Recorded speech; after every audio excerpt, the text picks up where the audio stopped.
আসসালামু আলাইকুম, কেমন আছেন আপনারা সবাই? আমি মোহাম্মদ ইনামুল ইসলাম আছি মালয়েশিয়া থেকে। বরাবরের মতোই মালয়েশিয়াকে তথ্য এবং আপডেট দেওয়ার চেষ্টা করবো আজকের এই গুরুত্বপূর্ণ ভিডিওতে। সর্বপ্রথম আসলে আপনারা যারা কিনা আসলে 18,000 কর্মী যারা কিনা মালয়েশিয়াতে আসতে পারেন নাই, আপনারা যারা আন্দোলন করছিলেন, আসলে আন্দোলনের যে একটা ফল সেটা কিন্তু এখন পর্যন্ত পাওয়া যায়নি, অথবা বাংলাদেশের যে প্রবাসী কল্যাণ মন্ত্রী যিনি আছেন এবং উপদেষ্টাগণ যারা আছেন তারা কিন্তু এখন পর্যন্ত এই ব্যাপারে কোনো আশ্বাস প্রদান করে নাই যে আসলে তাদেরকে মালয়েশিয়াতে নিয়ে আসা হবে অথবা তাদের টাকা ফেরত দেওয়া হবে।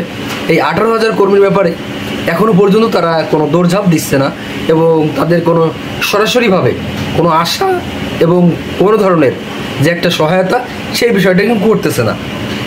এটা হচ্ছে সর্বশেষ আপডেট আন্দোলন করার পরেও। ওকে, এখন হলো যারা কিনা মালয়েশিয়াতে আসবেন, যাদের কিনা ভিসা অলরেডি হয়েছে, অনেকেই কিন্তু প্রশ্ন করতেছেন যে ভাই আর সামনে মাত্র কয়েকদিন সময় আছে মাত্র, যেখানে কিনা যে আপনার মালয়েশিয়াতে আসা সম্ভব কিনা, খুবই অল্প সময়ের মাঝে আসলে আসা সম্ভব কিনা, যাদের কিনা ভিসা বেরোইছে অলরেডি। এখন যাদের কিনা ভিসা বেরোইছে, ভিসা বেরোনোর পরে কিন্তু নানান ধরনের কার্যক্রমগুলো থাকে, বিএমইটি থাকে, এবার ক্লিয়ারেন্সগুলো থাকে, নানান ধরনের সব কিছু কমপ্লিট করে লাস্টে টিকিট কাটে, তারপরে কিন্তু মালয়েশিয়াতে প্রেরণ করে। ওকে, আমি আপনাদেরকে বলবো যাদের কিনা এজেন্সিগণ ভিসা বের করছে অথবা আপনাদের যারা বিএমইটি অথবা বলেন নানান ধরনের কমপ্লিট হয়েছে, তাদের ক্ষেত্রে আশা করা যাচ্ছে বাংলাদেশে যাদের বিএমইটি ক্লিয়ারেন্স হয়েছে টিকিটের জন্য যারা আছেন, আমি মনে করি তাদের মালয়েশিয়া আসার সম্ভাবনা 90% আছে। এবং যাদের কিনা আসলে শুধুমাত্র ভিসা বের হয়েছে তাদের ক্ষেত্রে মালয়েশিয়াতে আসার সম্ভাবনা 50-50 আছে।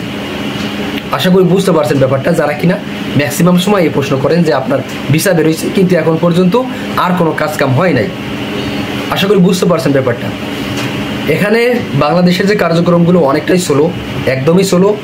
এই বিষয়গুলো নিয়ে বাংলাদেশের প্রধানমন্ত্রী থেকে শুরু করে নানান ধরনের যে সকল উপদেষ্টা মণ্ডলীগুলো আছেন তাদের কিন্তু মাথা ব্যথা একেবারেই কম।